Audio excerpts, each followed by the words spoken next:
Un combat de chaque jour à mener. C'est un sacré mental qu'il faut pour surmonter tout ça. Je vous promets, je ne savoure pas la vie, je la combats. Je réapprivoise mon environnement, mais chaque coup et chaque bataille de mener finit peu à peu par payer. Je dois puiser une énergie considérable pour atteindre cet objectif. Un combat de chaque jour à mener. Il n'est pas question que de viser l'abstinence uniquement, non. Derrière se trouve ce que personne ne peut ni voir ni entendre. Des dépressions, des maux du corps, des esprits sombres, des blessures ou des traumas.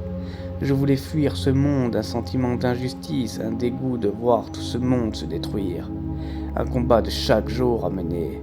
Tout ce qui est venu un jour nourrir ce démon qui a pris possession de mon être physique et spirituel, anesthésiant sur le moment c'est planant, au prix d'un lendemain déprimant, fatigue extrême qui se ressent, manque d'énergie comme si je m'étais renfermé dans le néant, comme rentrer dans une secte, un dur poison réconfortant et pourtant destructeur sur tous les points, et pourtant rien n'empêche les tentations ou les désirs à retourner dans ce chemin. Un combat dans l'entre-deux-mondes, l'ange contre le démon sur tous les angles.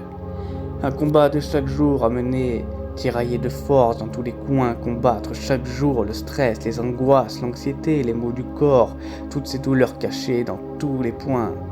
Comme dans un combat de lutte ou de boxe, on remporte des victoires ou des défaites, des périodes d'abstinence et des rechutes, on gagne ou on perd. En se relevant, en comprenant nos erreurs, c'est là qu'on progresse.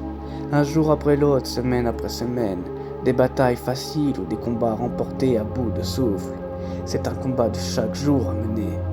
Il reste encore pas mal de sommets à gravir, mais en regardant derrière moi tout ce chemin de parcouru, en prenant conscience de cet instant, de ce combat de mené et accompli, bien qu'il reste un millier d'obstacles à franchir. Les défaites ne sont jamais très loin, mais peu importe. C'est dans l'instant présent qu'il faut les savourer. Les joies, les saveurs de la vie, la renaissance.